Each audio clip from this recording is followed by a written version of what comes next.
Today we're starting a new section in our series, History of the Churches, for our Sunday School Hour. And if you're watching this video, I just want to let you know that this is a retaping, re-recording of this Sunday School time, this lesson. And the reason for that is that earlier today, I forgot to turn the audio on for the microphone. And so this is going to be specially for you watching the video. This is not in front of a live crowd, as normally these recordings are. But I did want to re-record this so that if you are following along in this series on our YouTube channel, online somehow, wherever we post this video, that you don't miss anything. And so this is the first lesson in the new section called the Roman Catholic Counter-Reformation, which was from about 1550 to 1675. And the Counter-Reformation was Rome's response to the Protestant Reformation, because as we get into this, during and after the Protestant Reformation, Rome responded due to its reduced territory and power. And so we'll look at a couple of these responses today. And I will just say as well that I do better in front of a live crowd, so I'm sure this won't be, I'll try to make it as good as the original was this morning, but this is for you watching this video. But the one response was to revive and strengthen the Inquisition. And this was especially bad in Spain, France, Italy, and the Netherlands. Because of how pervasive it was in France, Bibles had to be printed elsewhere and smuggled in. Pope Pius V called for the extermination of all Protestants in France in 1572. Around 70,000 people were killed. In Spain, at least 100,000 people were put to death, and 1.5 million people were banished from the late 1400s to late 1800s. In Bohemia, 80% of the population of 4 million were Protestant in 1600. After the Inquisition, only 800,000 people were left, all Catholics. Another response, and we've already covered the Inquisition in previous lesson, went more into what that consisted of, but it was a very, very horrible time in history regarding the persecution of Bible-believing Christians. The Society of Jesus, also known as the Jesuit Order, was very successful in advancing the Catholic cause in the 16th to 18th centuries. And it was founded by Ignatius Loyola in 1534 and was recognized and empowered by Pope Paul III in 1540. And this is where we'll spend our time today talking about the Jesuit Order. Loyola had been a soldier in Spain's war against the Muslims during the rule of King Ferdinand and Queen Isabella. He was wounded in 1521 and turned his attention to spiritual things.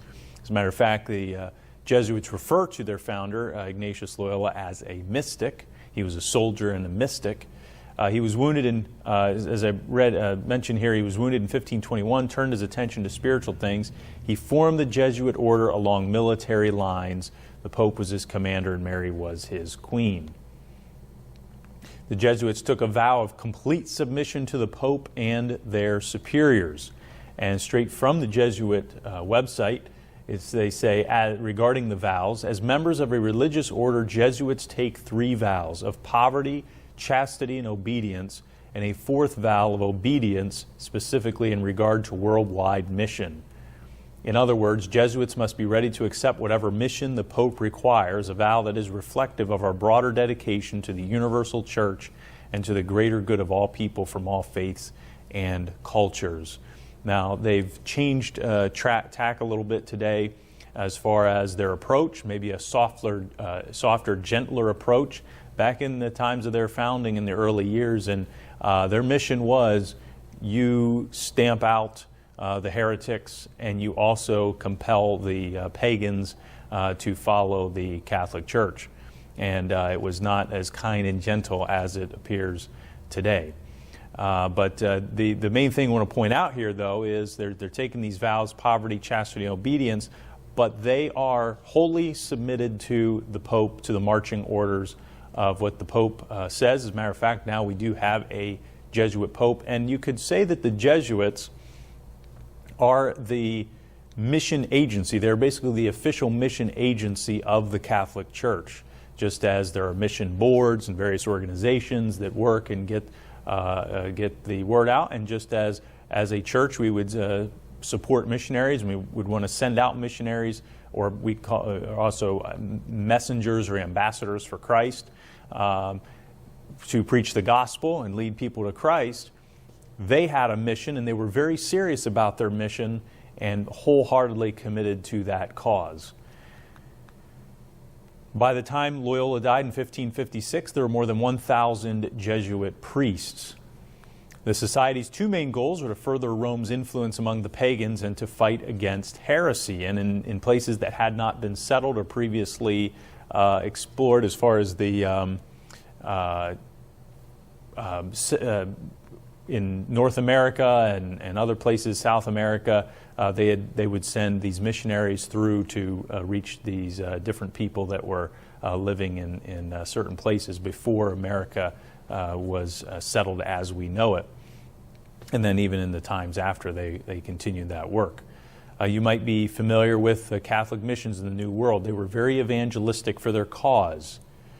You could say that the Jesuit Order was the missionary agency of Rome, but instead of preaching the gospel, they pressured the pagans to convert to Catholicism, and they persecuted the heretics, such as the Protestants. They considered heretics such as Protestants, Anabaptists, and then also the Muslims, which they had conflicts with the Muslims, particularly regarding the Holy Land, and that's where that's where the Crusades come in with the Catholic Church.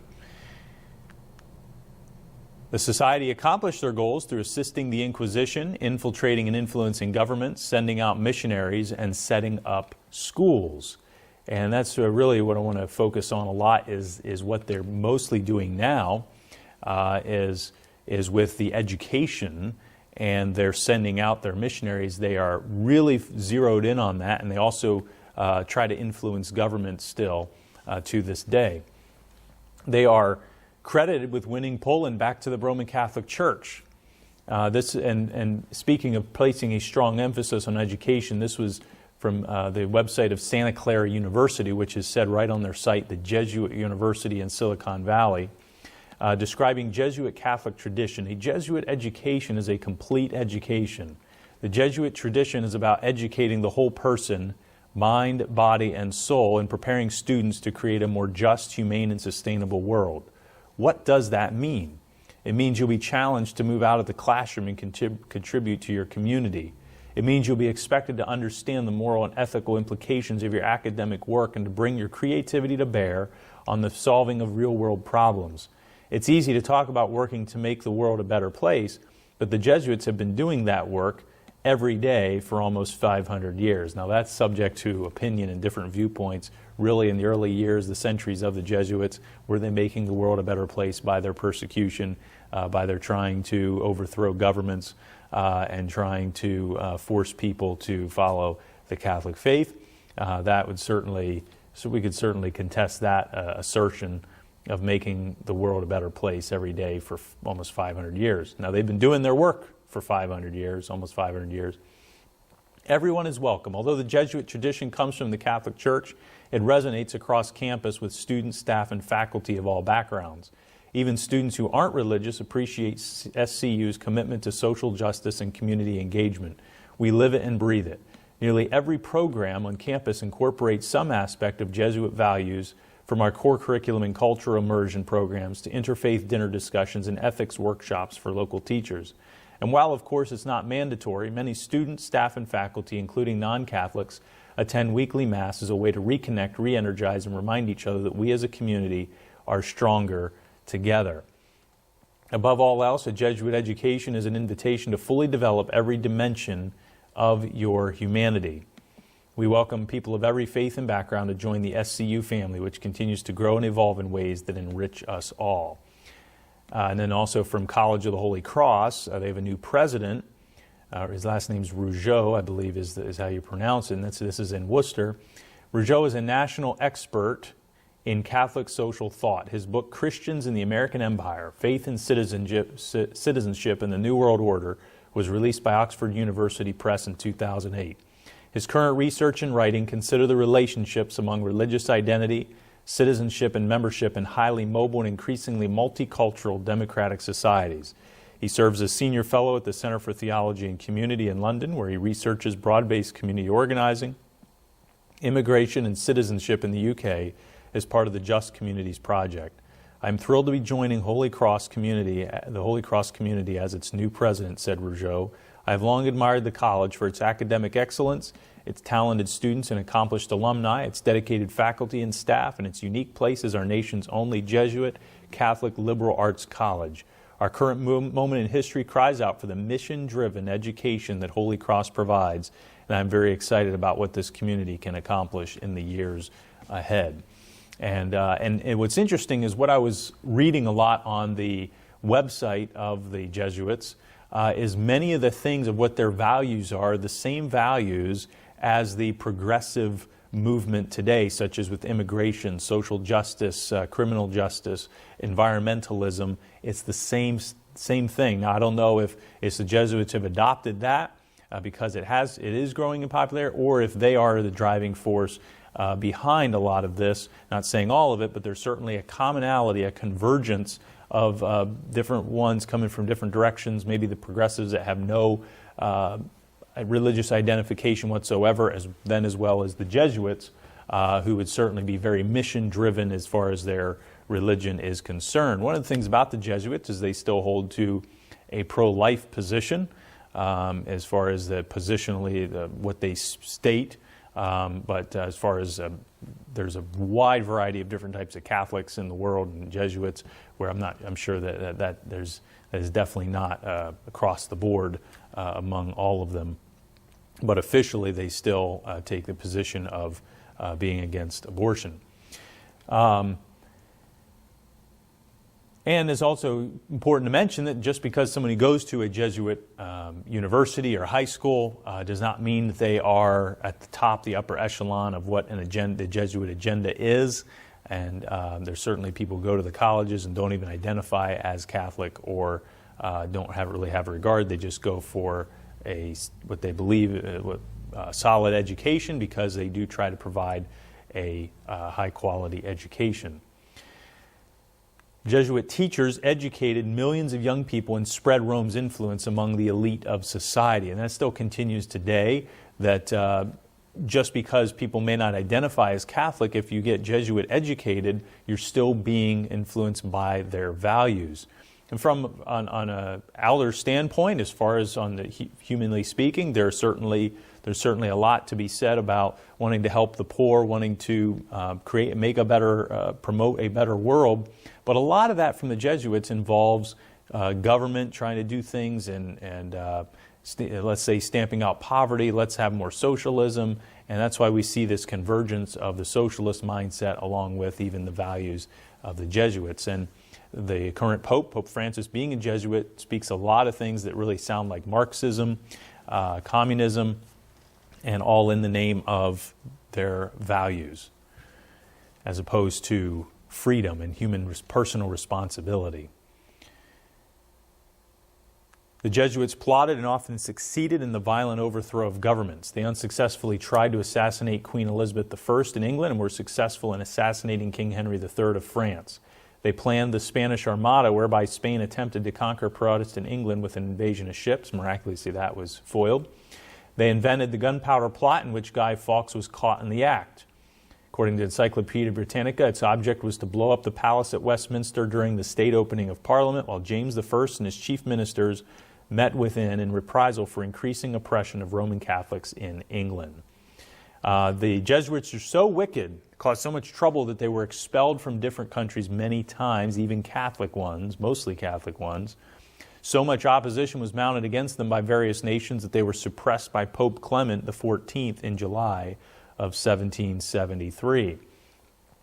Speaking of Pope Clement, educated by the Jesuits at Rimini, he joined the conventual Franciscans at Mondano, taking the religious name of Lorenzo. After holding various academic offices, he was made cardinal in 1759 by Pope Clement XIII because he was supposed to be friendly toward the Society of Jesus, which was suffering suppression sponsored by a confederation led by Bourbon absolutists. That's talking about the kings of these individual countries that were trying to assert their own power and authority and did not want the Jesuits trying to sway them, have their way and influence with the kings. He was, as far as the belief in an absolute monarchy, and did not want the Jesuits influencing that. He was elected Pope on May 18th, destined to face the ugly resolution of the Jesuit issue. Portugal had already been in schism for 9 years because the Jesuits, whom King Joseph I considered to be an impediment to his monarchical ambitions, had not been exterminated.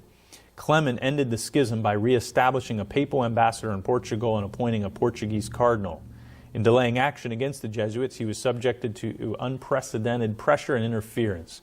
Fearing that France and Spain would resort to open schism, he finally yielded and on July 21st, 1773, issued the brief that's translated as Lord and Savior, dissolving the Society of Jesus, which from its inception had dedicated itself to the service of the Pope. Clement asserted that he did so because the society could no longer attain its original ends and because he wanted peace within the Church. The suppression lasted until 1814. Clement lived his last year in ill health, remorse, depression, and dread of assassination. Following his death in September 1774, rumors circulated that he had been poisoned, but an autopsy determined that he died of natural causes. That's according to Encyclopedia Britannica. And so, was he assassinated by the Jesuits or someone else? We don't know, apparently not, but there's still many that are convinced that maybe there was something more going on. But that's the historical record according to the Encyclopedia Britannica. They were openly reestablished by Pope Pius VII in 1814.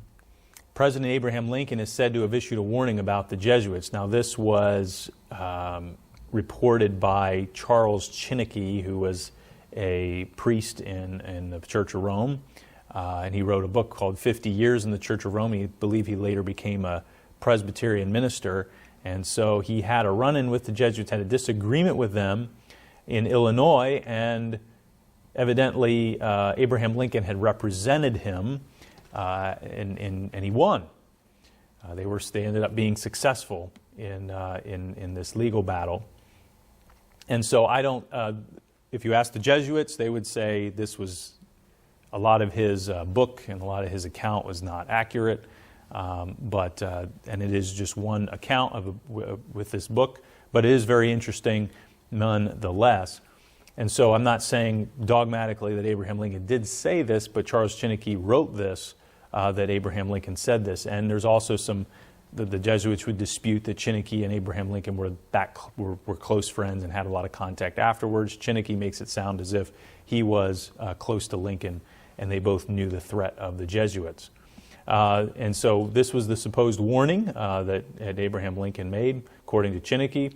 This war would never have been possible without the sinister influence of the Jesuits. We owe it to Popery that we now see our land redden with the blood of her noblest sons. Though there were great differences of opinion between the South and the North on the question of slavery, neither Jeff Davis nor any one of the leading men of the Confederacy would have dared to attack the North had they not relied on the promise of the Jesuits that under the mask of democracy, the money and the arms of the Roman Catholic, even the arms of France, were at their disposal if they would attack us. I pity the priests, the bishops, and the monks of Rome in the United States when the people realize that they are in great part responsible for the tears and the bloodshed in this war. The later, the more terrible will the retribution be. I conceal what I know on that subject from the knowledge of the nation, for if the people knew the whole truth, this war would turn into a religious war, and it would at once take a tenfold more savage and bloody character. It would become merciless, as all religious wars are. It would become a war of extermination on both sides. The Protestants of both the North and South would surely unite to exterminate the priests and the Jesuits if they could hear what Professor Morse has said to me of the plots made in the very city of Rome to destroy this republic, and if they could learn how the priests, the nuns, and the monks which daily land on our shores under the pretext of preaching their religion, instructing the people in their schools, taking care of the sick in the hospitals, are nothing else but the emissaries of the Pope, of Napoleon, and the other despots of Europe, to undermine our institutions, alienate the hearts of our people from our Constitution and our laws, destroy our schools, and prepare a reign of anarchy here as they have done in Ireland, in Mexico, in Spain, and wherever there are any people who want to be free, etc. So that was attributed to Abraham Lincoln by Charles Chineke.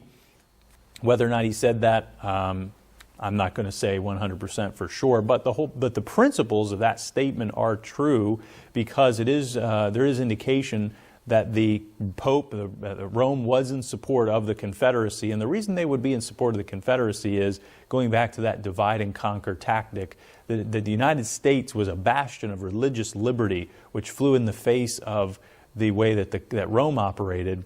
And so by dividing the nation, they could then exploit that and increase their influence and power. And so therefore, there are many good people who have supported the Confederacy just simply on the terms of states' rights, and that big issue. Lincoln was for a stronger central government. So there's a lot of different perspectives, different directions and angles to view the whole issue of the Civil War. Of course, slavery, but that slavery tied in for the South, it was more of an economic thing, and for the North, they were just viewing it as, slavery. There were certainly people who were abolitionists, but it was also a way to harm the South economically if slavery was made illegal. And so there's a lot of different angles. And of course, slavery is wrong. And so, but there were different reasons for people taking the different positions they did. And just because someone supported the South did not mean they were pro-slavery, or as far as that was not the heart and soul of why they supported it. There are people today who, putting aside the issue of slavery, believe in the states' rights, and we do see what happens when a federal government gets more and more powerful. At the same time, who knows what would have become of America and this land had the Confederacy won? We may have been weakened to the point that it wouldn't have been good anyway for this nation. But who knows? We certainly don't know exactly all that would have happened. But regardless, the North did win, and so the rest is history. The Jesuits continue to be an important arm of papal power.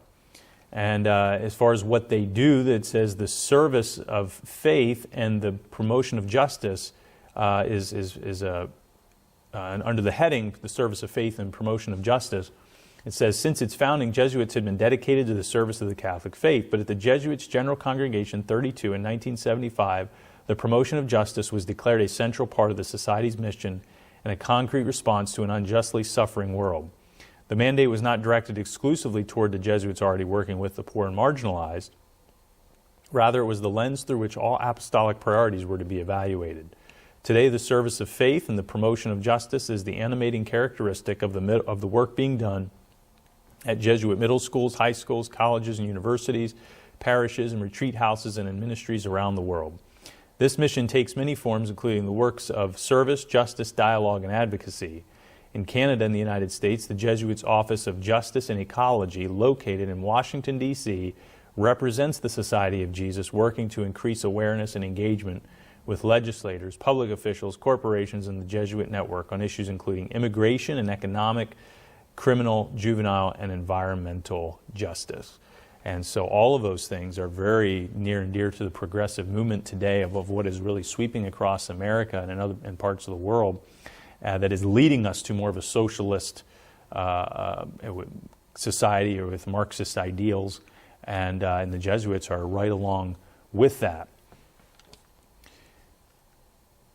And they still influence, as by their own admission, trying to influence corporations, legislators, public officials, so they're very much at work on that front.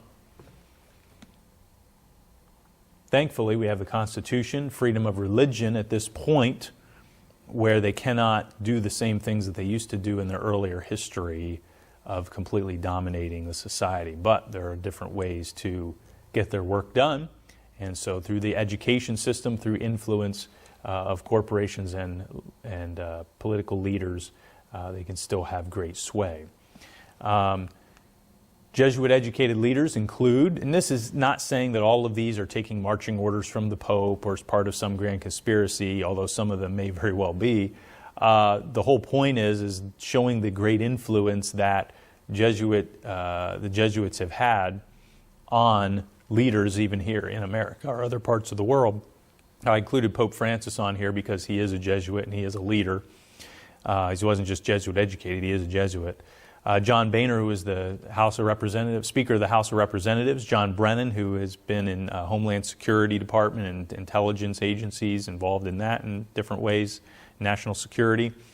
Fidel Castro, Raul Castro, the dictators of Cuba, their brothers, Fidel first, then Raul became the dictator of Cuba, and actually he's just stepping aside, I believe, I heard. Bill Clinton, Andrew Cuomo. Andrew Cuomo was educated at Fordham University. Keith Ellison, who's the radical liberal leftist progressive Attorney General of Minnesota. Anthony Fauci, who was educated at the College of the Holy Cross. And Dr. Fauci credited his education at Regis, which is a premier high school, Jesuit high school in New York City, with teaching him both, quote, precision of thought and economy of expression, commenting that those two habits, quote, inform how I think, how I write, and how I communicate with the public every day, especially during the present unsettling times. Just as important, however, is the Jesuit emphasis on social justice and service to others, and now is the time, if there ever was one, for us to care selflessly about one another. And so Fauci, definitely very loyal to the Jesuit ideals. I'm not saying he is an actual sworn Jesuit, but he's very, very dedicated to the Jesuit ideals. John Kerry, Gavin Newsom. Gavin Newsom attended Santa Clara. Leon Panetta, who was the Secretary of Defense and involved in intelligence and various things in our country. Robert Redfield, who was the CDC director under Donald Trump. And Donald Trump himself was Jesuit educated, at least for a couple years. Then he left Fordham and went to the University of Pennsylvania and the School of Business there. But Trump said at the Al Smith dinner, the virtual Al Smith dinner, he stated his commitment to defend religious rights and to even protect the Catholic Church in a speech stream. This was in late 2020 as part of the 75th annual Al Smith dinner virtual event. He says, I will protect the Catholic Church and I will defend the rights of religious believers of every race, religion, color, and creed, he said at the event. This long-standing white-tie dinner, ordinarily hosted by the Archbishop of New York at New York City's Waldorf Astoria Hotel, raises money for the children of the Archdiocese. Due to COVID-19, the event this year was hosted virtually from the Archbishop's residence. The Alfred E. Smith Memorial Foundation founded the event in honor of Al Smith, four-time governor of New York and the first Catholic presidential candidate nominated for a major party. And he was controversial because of Catholics hadn't run for much higher, or hadn't succeeded in getting that far in higher office, trying to get to higher office. And that was because with the Protestant influence in America, that Protestant and Baptist, people recognized the ills of the Catholic Church and the Catholic doctrine, and so they looked on with suspicion someone who was Catholic because of the history. It's just very clear in history the way the Catholics have operated in government when they've had the opportunity to strip the rights of the people, and they have not been proponents of great liberty. Now, because of the shoe being on the other foot, and because of the values of our nation, they want liberty as well. But when they get into power, the history shows that when they get into power, that it does not turn out well. So hopefully they've changed some of their thinking. I'm saying not every Catholic person. There are many people who innocently believe in the Catholic religion, the Catholic faith, for the good things that it tries to espouse. But at the same time, the whole roots of the principles of the Catholic Church have not changed as far as their desire for conquest and control and power and influence.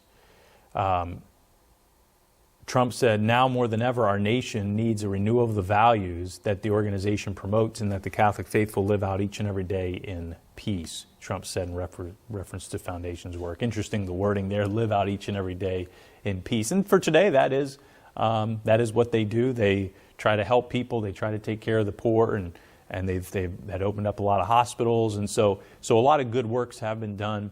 But what we're trying to get back to is recognizing the history of the roots of the Catholic doctrine. And yes, there are many well-meaning people who have done good. So this is not a knock against them, but it's looking at the system and the hierarchy and their beliefs, the core doctrines of people at the top, and the way that they operate in trying to have influence and control in places. Trump also denounced anti-Catholic bigotry. And what he's referring to, and the Catholics are very strong on this, saying that there's anti-Catholic bigotry, and that's simply because of people who throughout history in America, and I guess in other parts of the world, but particularly in America, recognized the risks of Catholics being in too much power because of not extending that freedom, liberty to others. But I do want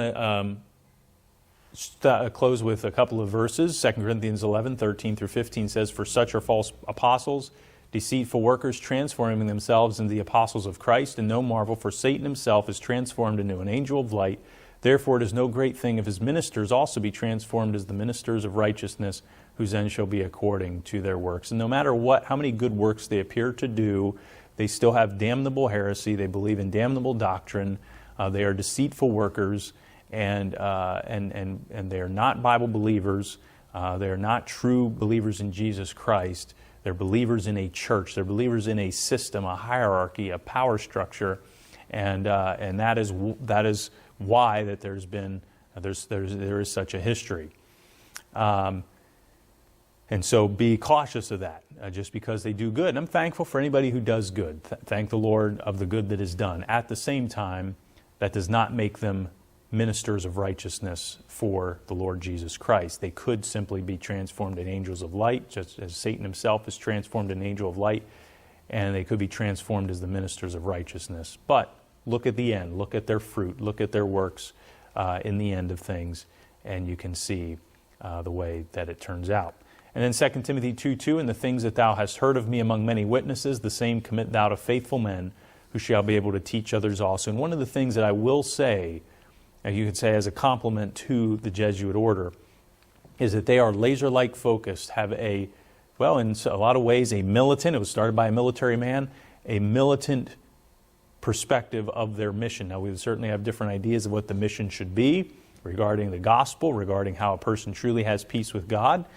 They are definitely committed to their mission of doing good around the world, but also there's a lot of bad influence as well regarding false doctrine, mysticism, and just many things that are great, very much against the Bible. But I will say, just putting all that aside as far as what they teach, their emphasis on educating others with their priorities and their principles, their values, is something that we can learn, we can be challenged, I should say. We can be challenged about that as Bible-believing Christians, is how committed are we to the mission that God has given us? How much are we committed to teaching others so that then they can go on and teach others and spread the good news? If we believe we have the truth, why aren't we just as committed to educating others? Why aren't we just as committed to what we believe and to our values as, say, someone like the Jesuit Order, the Roman Catholic Church, would be? Something to think about. Very important. That's a challenge to me, is how committed am I to the mission? How committed am I? Now, I'm not in complete submission to the Pope, but we should be in submission completely to the Lord Jesus Christ, to the God of the universe, to complete submission to His Word, that we're willing to follow God's marching orders, not the Pope's marching orders, but God's marching orders, and teach others the great truths and doctrines of the Scripture. And that's where we're going to stop for this section here. We'll pick up next time with the Catholic Counter-Reformation. I am going to try to remember to turn the audio on next week so that I don't have to do this again. It's better to just record it on the spot, and I know I'm much more comfortable doing it that way. But this is a good challenge for me, and to be used to speaking to a camera without people in front of me, because I don't have a lot of practice doing that, but so I'm glad for the practice. And thank you for watching. I hope it is a blessing. I encourage you to continue checking out other videos on this channel.